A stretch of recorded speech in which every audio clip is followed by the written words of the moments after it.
Trust is central to Christian faith and life. In fact, it is not too much to say that Christian faith is not so much a matter of belief in a set of ideas as it is placing our trust in God through Jesus Christ. This is the question Paul lays before the Colossians and us today. Who do you trust? Hello, I'm Stuart Baskin, pastor of First Presbyterian Church of Tyler, Texas. And this is your daily devotional for Friday, May 9th, 2025. All this week I've been referring to a set of beliefs and practices that had invaded, perhaps infected is a better term, the Colossian church. So far, Paul has made only oblique references to these beliefs and practices. In today's reading, he confronts them head on. Now, there's a lot going on in this passage, much more than I can possibly take on in this brief devotional. So let me simply highlight a few features of what Paul is talking about and then cut to the heart of the matter. Here's today's epistle reading from the daily lectionary for morning prayer. It's a bit on the longer side, but it's important to hear the flow of it. Paul says, "See to it that no one takes you captive through philosophy and empty deceit, according to human tradition, according to the elemental spirits of the universe, and not according to Christ. For in him the whole fullness of deity dwells bodily, and you have come to fullness in him, who is the head of every ruler and authority.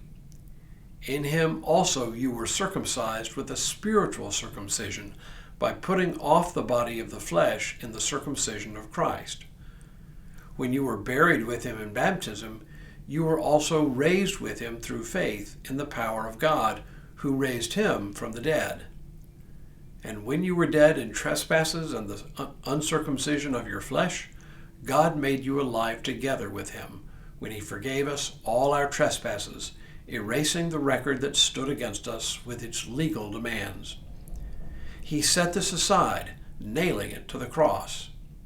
He disarmed the rulers and authorities and made a public example of them, triumphing over them in it.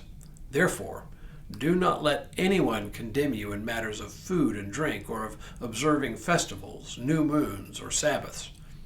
These are only a shadow of what is to come, but the substance belongs to Christ. Do not let anyone disqualify you, insisting on self-abasement and worship of angels, dwelling on visions, puffed up without cause by a human way of thinking, and not holding fast to the head, from whom the whole body, nourished and held together by its ligaments and sinews, grows with a growth that is from God. If with Christ you died to the elemental spirits of the universe, why do you still live as if you still belonged to the world? Why do you submit to regulations?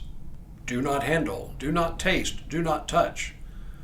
All these regulations refer to things that perish with use. They are simply human commands and teachings.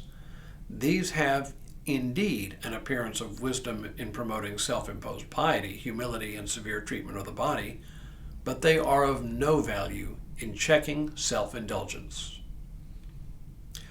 What Paul is really getting at is the whole question of where we place our trust when it comes to ultimate things.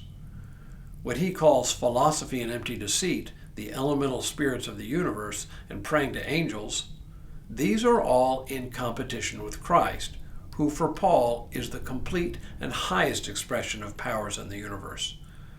To the extent that there are other higher powers, such as angels, they are clearly subordinate to Christ and do not have the power to save. But also notice it's not just about placing one's trust in other powers besides Christ. It's also about religious practice.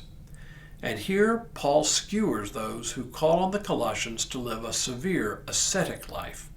Why do you submit to regulations? Do not handle, do not taste, do not touch, asks Paul. Apparently some then, as now, believed that the more we deny the flesh, the better off we are. And while Paul does sometimes veer in this direction, he is absolutely clear that this kind of asceticism does not have the power to save. And yet, Apparently some of the Colossians were turning to these false philosophies and practices, and placing their trust in them for their salvation rather than Christ. That's why I say for Paul, it is a question of trust. Do you trust the latest, greatest passing fad for your security? Or do you trust in Jesus Christ, in whom the very fullness of God dwells? For Paul, it is an absolute no-brainer. To trust in any other power is to trust in that which cannot save. To trust in Jesus Christ is life. Tomorrow, Paul gets to the heart of the matter. But for now, may God continue to bless you and keep you in all that you do this day and in all the days ahead.